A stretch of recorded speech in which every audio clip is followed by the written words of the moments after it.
Kitab 1 Raja-Raja.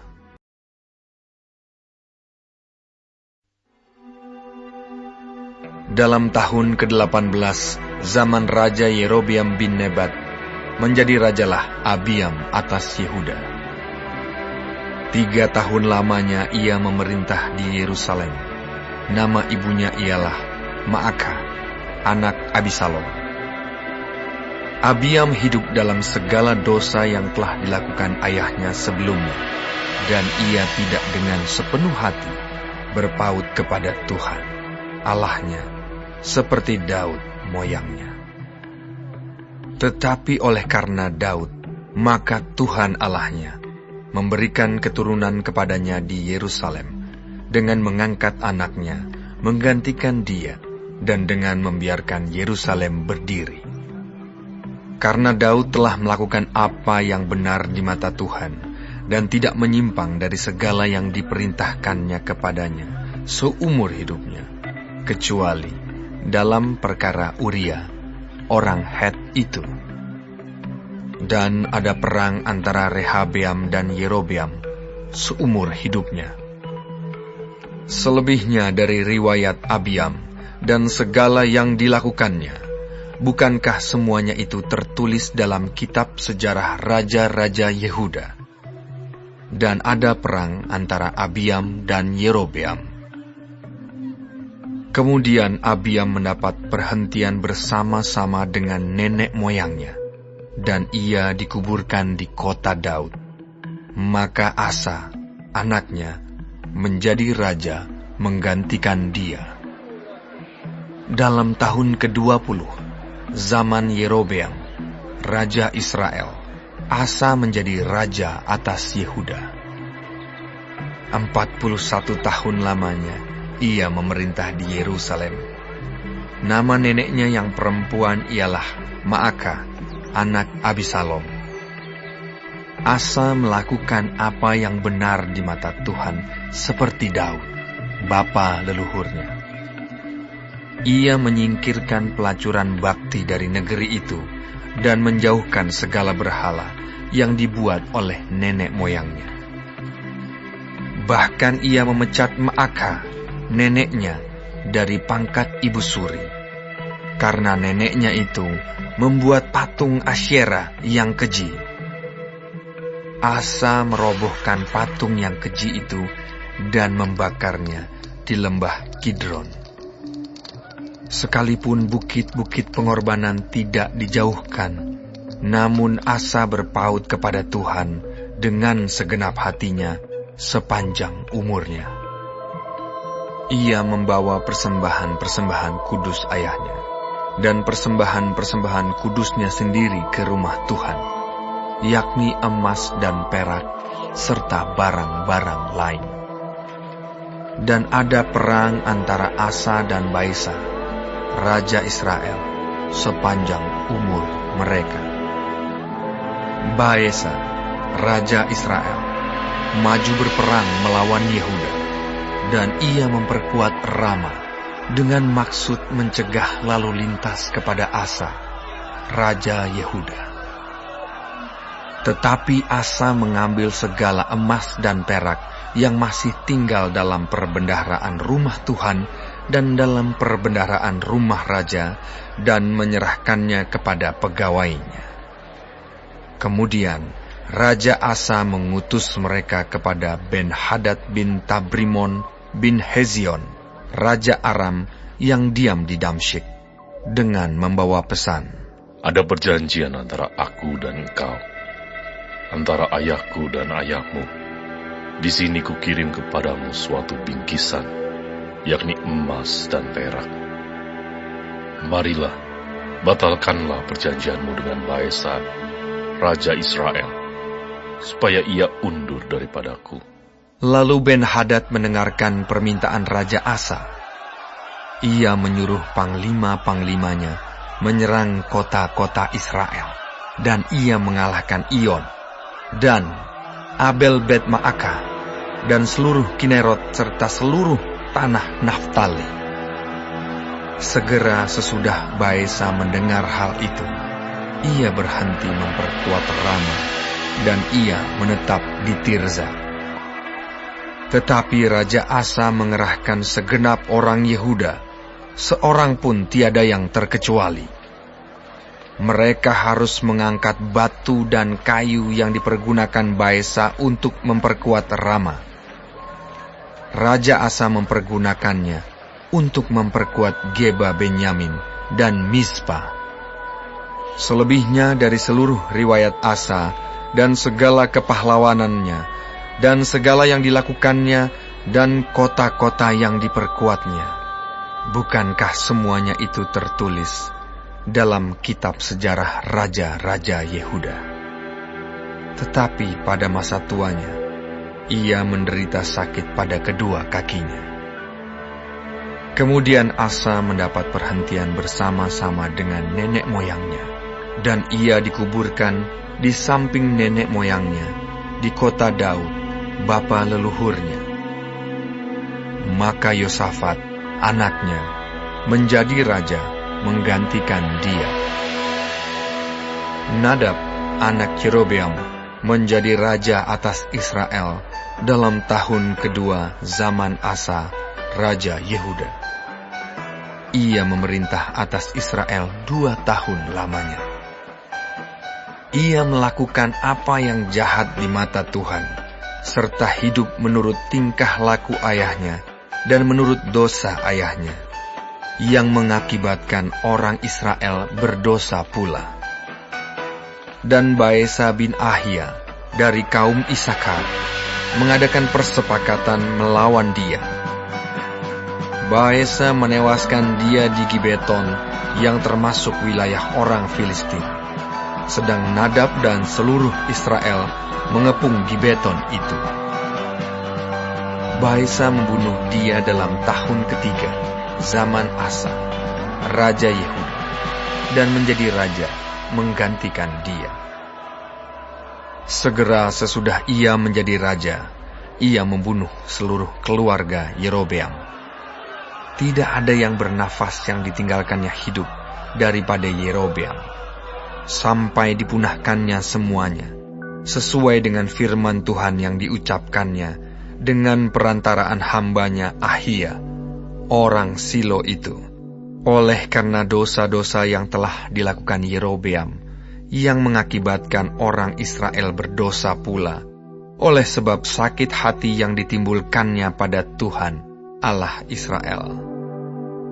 Selebihnya dari riwayat Nadab dan segala yang dilakukannya, bukankah semuanya itu tertulis dalam kitab sejarah raja-raja Israel? Dan ada perang antara Asa dan Baesa, raja Israel, sepanjang umur mereka. Dalam tahun ketiga, zaman Asa, raja Yehuda, Baesa bin Ahia menjadi raja atas seluruh Israel di Tirza. Ia memerintah 24 tahun lamanya. Ia melakukan apa yang jahat di mata Tuhan, serta hidup menurut tingkah laku Yerobeam, dan menurut dosanya yang mengakibatkan orang Israel berdosa pula.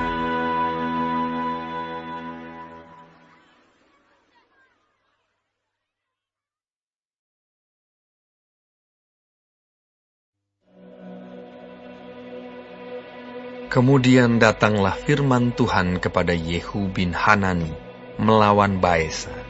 Bunyinya, oleh karena engkau telah kutinggikan dari debu, dan kuangkat menjadi raja atas umatku Israel. Tetapi engkau telah hidup seperti Yerobeam, dan telah menyuruh umatku Israel berdosa, sehingga mereka menimbulkan sakit hatiku dengan dosa mereka. Maka sesungguhnya aku akan menyapu bersih Baesa dan keluarganya. Kemudian aku akan membuat keluargamu seperti keluarga Yerobeam bin Nebat. Siapa yang mati daripada Baesa di kota akan dimakan anjing, dan yang mati daripadanya di padang akan dimakan burung yang di udara. Selebihnya dari riwayat Baesa dan apa yang dilakukannya dan kepahlawanannya, bukankah semuanya itu tertulis dalam kitab sejarah raja-raja Israel?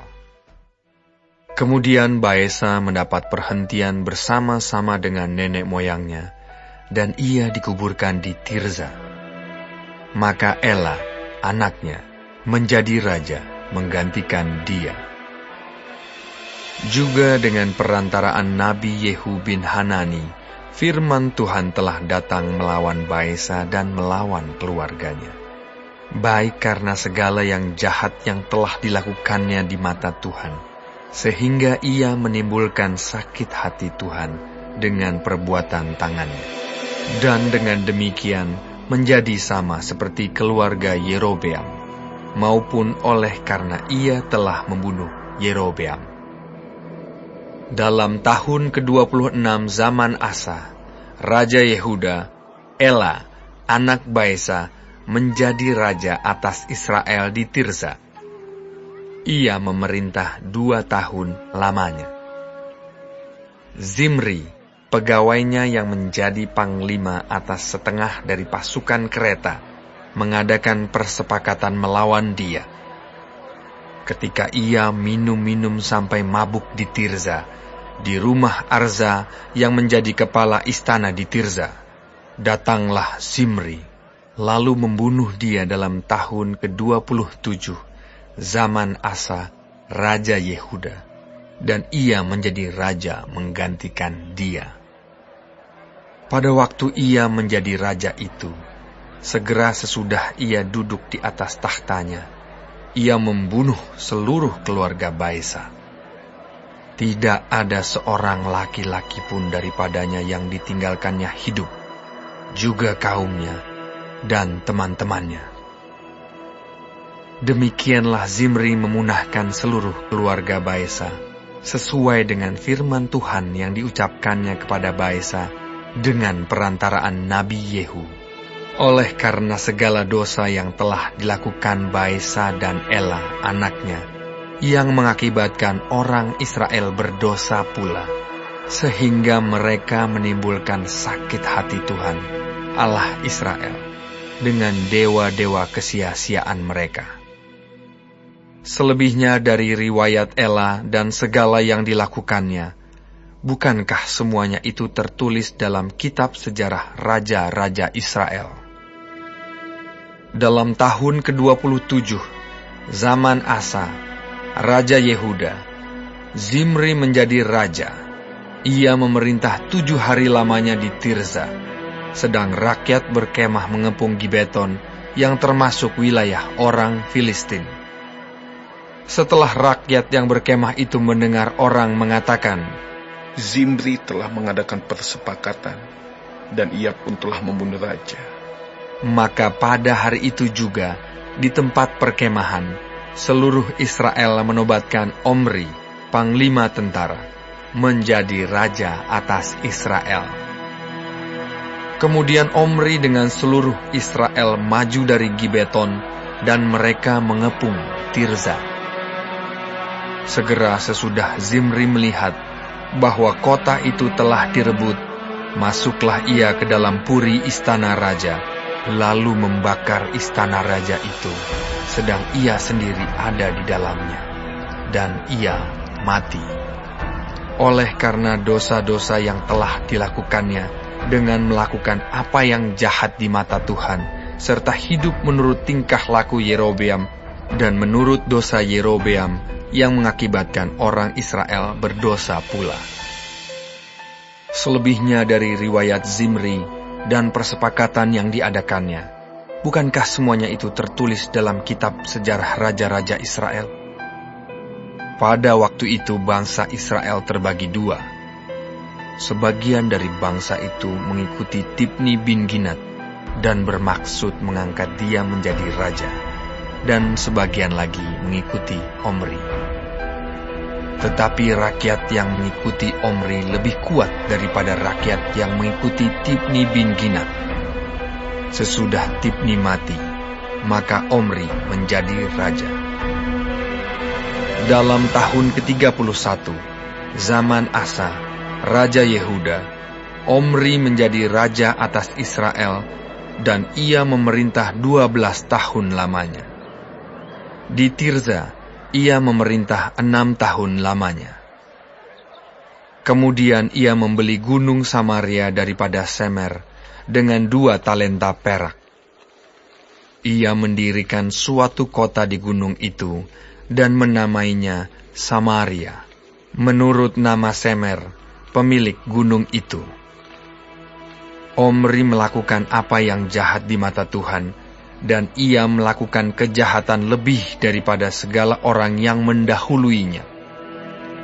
Ia hidup menurut segala tingkah laku Yerobeam bin Nebat, dan menurut dosa Yerobeam yang mengakibatkan orang Israel berdosa pula, sehingga mereka menimbulkan sakit hati Tuhan, Allah Israel, dengan dewa-dewa kesia-siaan mereka. Selebihnya dari riwayat Omri, apa yang dilakukannya dan kepahlawanannya, bukankah semuanya itu tertulis dalam kitab sejarah raja-raja Israel?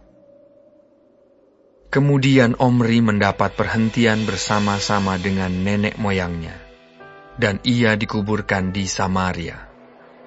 Maka Ahab, anaknya, menjadi raja menggantikan dia.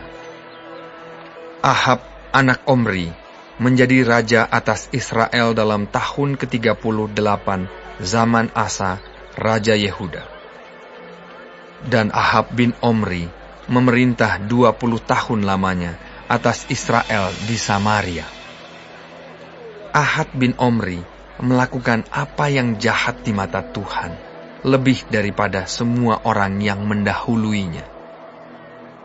Seakan-akan belum cukup ia hidup dalam dosa-dosa Yerobeam bin Nebat, maka ia mengambil pula Izabel, anak Etbaal, raja orang Sidon, menjadi istrinya, sehingga ia pergi beribadah kepada Baal dan sujud menyembah kepadanya. Kemudian ia membuat mezbah untuk Baal itu di kuil Baal yang didirikannya di Samaria. Sesudah itu Ahab membuat patung Asyera, dan Ahab melanjutkan bertindak demikian, sehingga ia menimbulkan sakit hati Tuhan, Allah Israel, lebih dari semua raja-raja Israel yang mendahuluinya. Pada zamannya itu, Hiel, orang Betel, membangun kembali Yeriko. Dengan membayarkan nyawa Abiram, anaknya yang sulung, ia meletakkan dasar kota itu.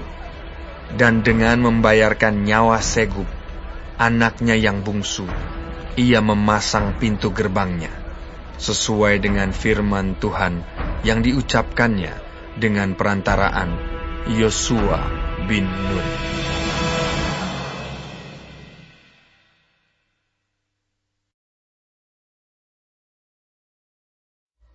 Lalu berkatalah Elia, orang Tisbe, dari Tisbe Gilead, kepada Ahab, "Demi Tuhan yang hidup, Allah Israel yang kulayani, sesungguhnya tidak akan ada embun atau hujan pada tahun-tahun ini, kecuali kalau kukatakan." Kemudian datanglah firman Tuhan kepadanya, "Pergilah dari sini, berjalanlah ke timur dan bersembunyilah di tepi sungai Kerit, di sebelah timur sungai Yordan. Engkau dapat minum dari sungai itu, dan burung-burung gagak telah kuperintahkan untuk memberi makan engkau di sana." Lalu ia pergi, dan ia melakukan seperti firman Tuhan. Ia pergi dan diam di tepi sungai Kerit, di sebelah timur sungai Yordan. Pada waktu pagi dan petang, burung-burung gagak membawa roti dan daging kepadanya, dan ia minum dari sungai itu. Tetapi sesudah beberapa waktu, sungai itu menjadi kering, sebab hujan tiada turun di negeri itu. Maka datanglah firman Tuhan kepada Elia, bersiaplah, pergi ke Sarfat yang termasuk wilayah Sidon, dan diamlah di sana. Ketahuilah, aku telah memerintahkan seorang janda untuk memberi engkau makan. Sesudah itu ia bersiap, lalu pergi ke Sarfat. Setelah ia sampai ke pintu gerbang kota itu, tampaklah di sana seorang janda sedang mengumpulkan kayu api. Ia berseru kepada perempuan itu, katanya, "Cobalah ambil bagiku sedikit air dalam kendi, supaya aku minum." Ketika perempuan itu pergi mengambilnya, ia berseru lagi, "Cobalah ambil juga bagiku sepotong roti." Perempuan itu menjawab, "Demi Tuhan Allahmu yang hidup, sesungguhnya tidak ada roti padaku sedikit pun, kecuali segenggam tepung dalam tempayan dan sedikit minyak dalam buli-buli. Dan sekarang aku sedang mengumpulkan 2-3 potong kayu api. Kemudian aku mau pulang dan mengolahnya bagiku dan bagi anakku. Dan setelah kami memakannya, maka kami akan mati." Tetapi Elia berkata kepadanya, "Janganlah takut, pulanglah, buatlah seperti yang kau katakan. Tetapi buatlah lebih dahulu bagiku sepotong roti bundar kecil daripadanya, dan bawalah kepadaku. Kemudian barulah kau buat bagimu dan bagi anakmu. Sebab beginilah firman Tuhan Allah Israel, tepung dalam tempayan itu tidak akan habis, dan minyak dalam buli-buli itu pun tidak akan berkurang sampai pada waktu Tuhan memberi hujan ke atas muka bumi." Lalu pergilah perempuan itu dan berbuat seperti yang dikatakan Elia. Maka perempuan itu dan dia serta anak perempuan itu mendapat makan beberapa waktu lamanya. Tepung dalam tempayan itu tidak habis, dan minyak dalam buli-buli itu tidak berkurang, seperti firman Tuhan yang diucapkannya dengan perantaraan Elia. Sesudah itu, anak dari perempuan pemilik rumah itu jatuh sakit, dan sakitnya itu sangat keras, sampai tidak ada nafasnya lagi.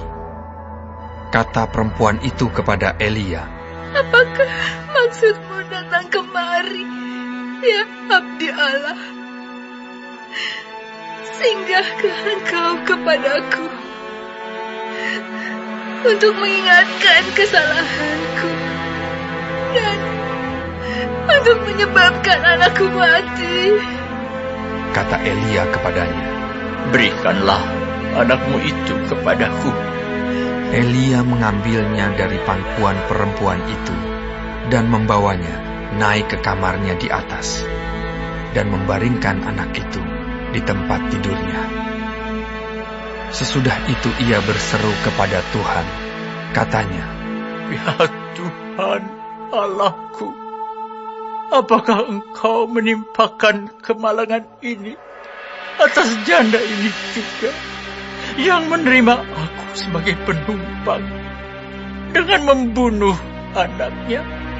Lalu ia mengunjurkan badannya di atas anak itu 3 kali dan berseru kepada Tuhan, katanya, "Ya Tuhan Allahku, pulangkanlah kiranya nyawa anak ini ke dalam tubuhnya." Tuhan mendengarkan permintaan Elia itu, dan nyawa anak itu pulang ke dalam tubuhnya, sehingga ia hidup kembali. Elia mengambil anak itu, ia membawanya turun dari kamar atas ke dalam rumah dan memberikannya kepada ibunya. Kata Elia, "Ini anakmu, ia sudah hidup." Kemudian kata perempuan itu kepada Elia, "Sekarang aku tahu bahwa Engkau abdi Allah, dan firman Tuhan yang Kau ucapkan itu adalah benar.